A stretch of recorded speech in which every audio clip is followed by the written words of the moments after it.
There's always a degree of subjectivity in music production. For every engineer who prefers odd order harmonic distortion, one's going to prefer even, and another will be indifferent.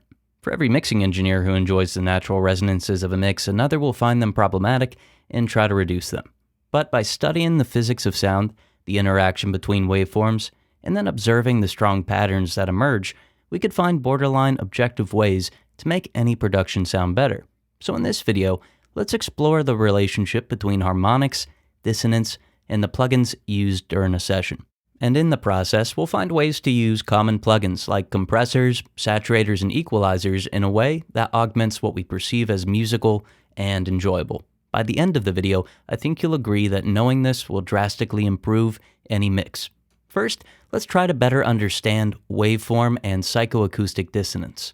So dissonance occurs due to destructive phase interference between waveforms, but the perception of dissonance is believed to be caused by the cochlea's inability to differentiate multiple similar frequency signals. So on the waveform side of things, phase cancellation between two or more signals causes pulsing, or points at which the signal's null. The further away the signals are in frequency, the quicker they null, and once they're far enough apart, the cycle of each null is so fast that it's hard to notice. Now on the psychoacoustic side of things, the cochlea has a finite resolution. Similar to how an EQ or any FFT processor can break up frequency ranges into bands, the cochlea has distinct regions in which it can accurately translate incoming info. But whereas an EQ can have thousands of these regions, the cochlea only has 24, meaning it's difficult for it to distinguish closely related frequencies, since they stimulate the same critical band. For example, if I have a 200 Hz sine wave, I could listen to it and I could hear it without any confusion. If I have a 210 Hz sine wave, I could do the same thing. But if I play these two waves simultaneously, I'll hear amplitude modulation. Now, depending on the listening setup, this could be caused by the physical interaction between air molecules, as we covered when we were discussing waveforms.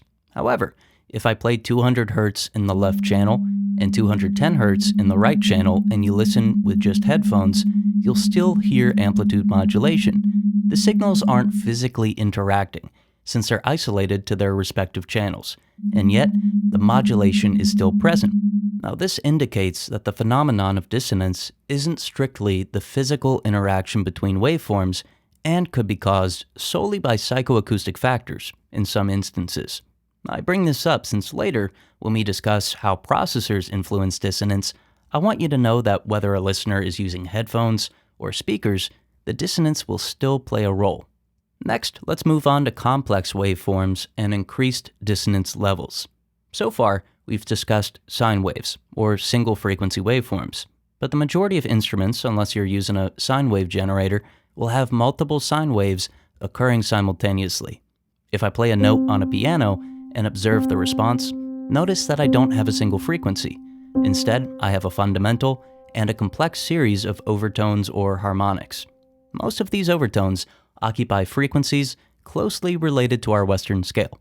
For example, as I play C3 on the piano, I'll observe overtones at C4 and C5. But I'll also notice overtones that stray slightly to significantly away from any note. The 7th order overtone from this particular piano, while playing C3, occupies 1823 Hz, which is 39 Hz flat from the closest note, A♯6.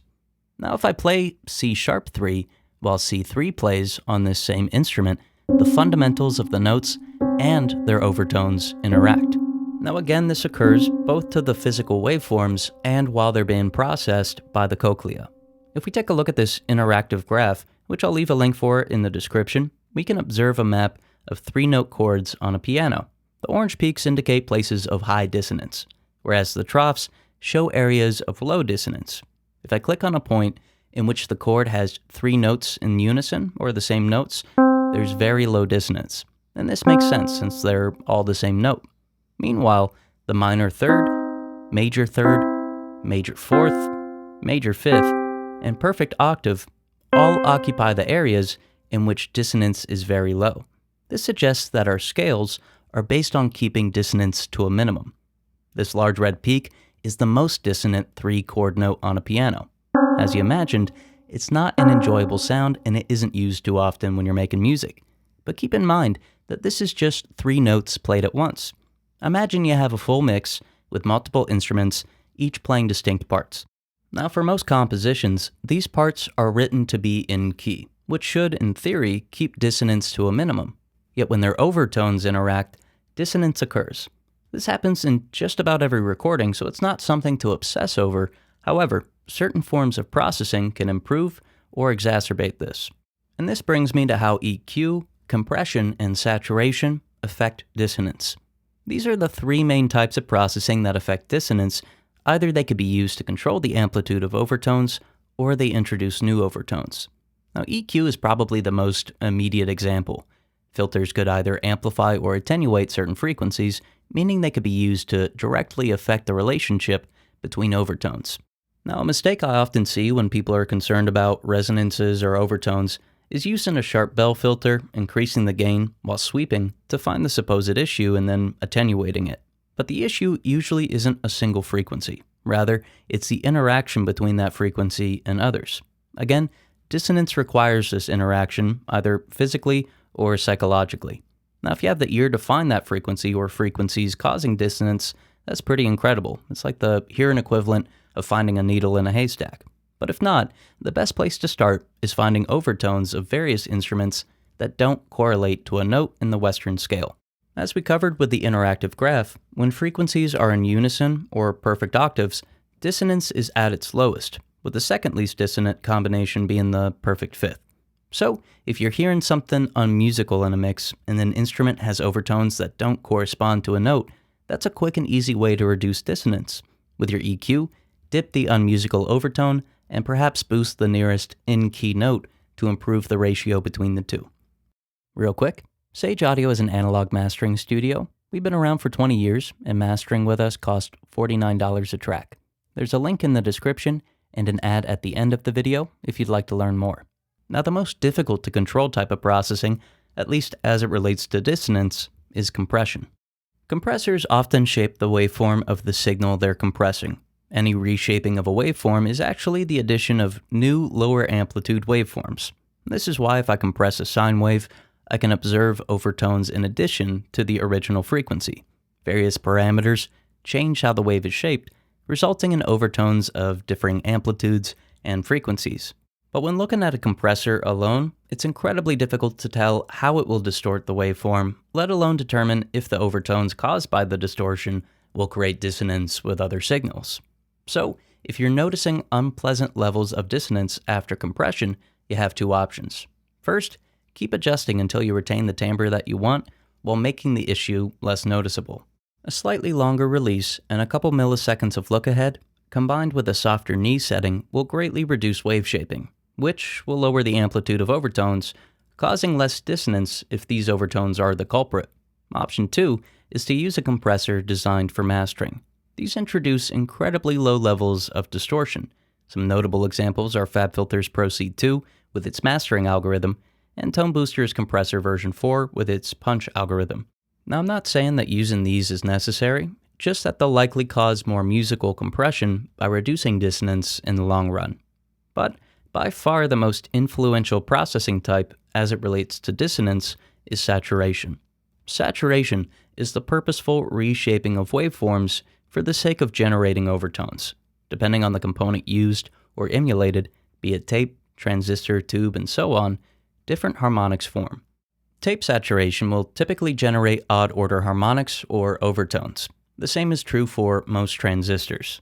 Tube saturation, on the other hand, is often asymmetrical, meaning it'll create even-order harmonics, which are much more likely to be perfect octaves. And this is why people often report a tube sounding more musical and warm.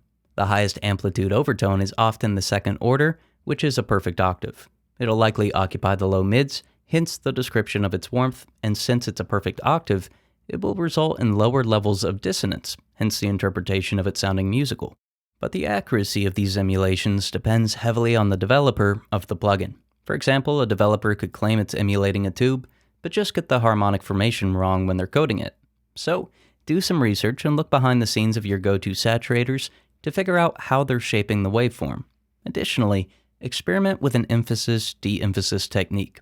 That is, insert an EQ before and after the saturator. With the EQ before the saturator, emphasize a particular frequency.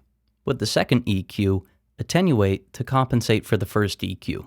This way, you can drive particular frequencies into the saturator, giving you even more control over what gets saturated. By controlling what gets saturated and knowing how a particular saturator generates overtones, you'll be in a much better position to ensure your overtones introduce as little dissonance as possible. So we covered a lot in this video, so let's just recap some of the main ideas. So whether it occurs between waveforms or during the cochlear stimulation, dissonance is a byproduct of the interaction between two or more waveforms that are close in frequency. Low levels of dissonance are generally considered favorable in music, which explains why our scales and tunings of instruments emphasize areas in which we encounter low dissonance, such as a major fourth, perfect fifth, and so on. Lastly, various processors directly or indirectly affect the level of dissonance. Through intentional processing and knowledge of how a processor is working, we can minimize the amount of dissonance to cause a more musical experience for the listener. Get professional analog mastering that accurately translates what you hear in your head. Seriously though, when people work with us, they get results. That's why major industry professionals like Keith Urban's producer Aaron Schurz works with us, Grammy award-winning AJ Castillo, Billboard #1 charted artist Megan Lindsay, Grammy award-winning artist Tulis, The Voice singer Cody Ballou, Grammy-nominated producer Tyler Kane, Warner Music artist Ricky Young, and the list goes on. Why waste your time creating masters that don't accurately translate what you hear in your head when you could instantly fix a problem by clicking the link in the description and working directly with professionals who have already done what you're trying to do? We've mastered thousands of songs that accurately translate what each client hears in their head, and it'll work for you too.